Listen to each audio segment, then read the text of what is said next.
علماء کرام سے آپ پوچھئے، اگر آپ پر حج فرض ہے، بیٹی کی شادی کے لیے آپ نے پیسے جمع کر رکھے، کیس مقدمہ لڑنے کے لیے آپ نے پیسے جمع کر رکھے، دنیا میں مکانات بنانے کے لیے، زمین خریدنے کے لیے، کاروبار کو بڑھانے کے لیے آپ نے دنیا میں پیسے جمع کر رکھے ہیں، آپ پر حج فرض ہے، فرض ہے، فرض ہے۔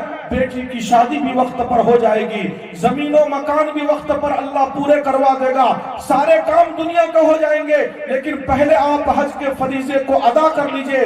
خدا نہ خواستہ، ثم خدا نہ خواستہ، ثم خدا نہ خواستہ اگر کسی آدمی پر حج فرض ہے اور حج کیے بغیر مر گیا تو آقا نے فرمایا کوئی گارنٹی نہیں کہ کس مذہب پر وہ انسان مر کر کے دنیا سے جائے گا، یہودی بن کے مرے گا کہ عیسائی بن کے مرے گا کہ دہریہ بن کے مرے گا۔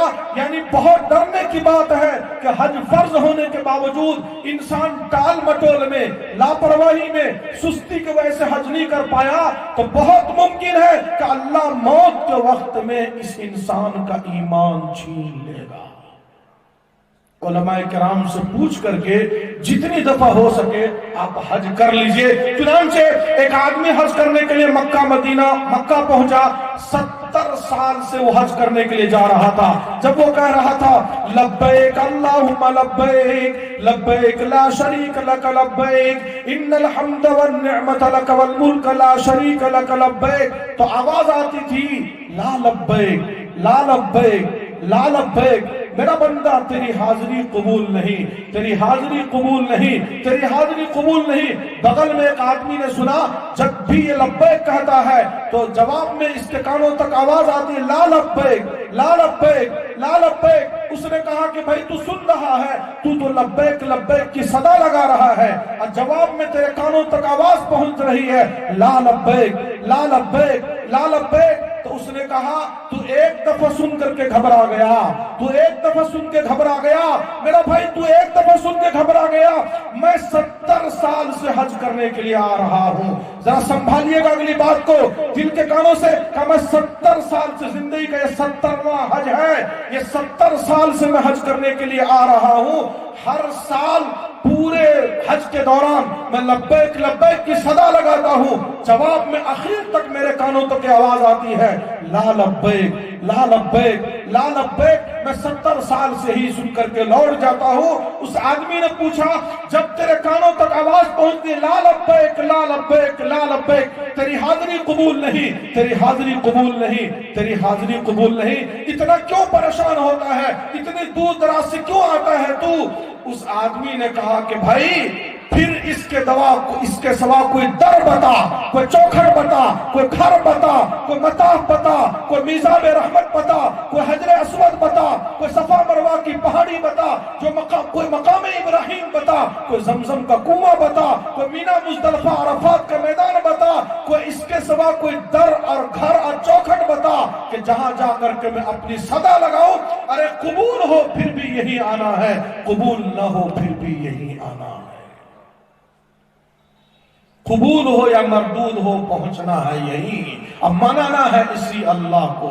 جب اس آدمی نے یہ کہا تو اللہ کی طرف سے آواز آئی میرا بندہ میں یہی سننا چاہ رہا تھا، تیرے اس بول اور عاجزی انکساری کی وجہ سے گزشتہ 70 سال کے حج کو میں نے قبول کر لیا۔ صرف عبادتوں سے آپ یہ سمجھنے کی کوشش کیجئے کہ صرف عبادتوں سے کچھ نہیں ملتا، اس کا اثر انسان پر رہنا چاہیے، دل دماغ پر اس کا اثر پڑنا چاہیے۔ بہت کچھ کرنے کے بعد بھی یہ سوچے کہ اللہ میں کچھ نہیں کر پایا۔ جب اس تصور کے ساتھ انسان چلتا ہے تو چھوٹے چھوٹے عمل کو بھی اللہ بہت بڑے مغفرت اور ثواب کے ذریعہ بنا دیتا ہے۔ اور اگر کسی آدمی کو حج نصیب ہو گیا، حج کر کے لوٹا، تو آپ علیہ الصلوۃ والسلام نے فرمایا رجع کیوم ولدتہ امہ، جس دن ماں کے پیٹ سے دنیا میں آیا تھا انسان، اسی حال میں انسان مکہ مدینہ سے لوٹ کر کے آتا ہے۔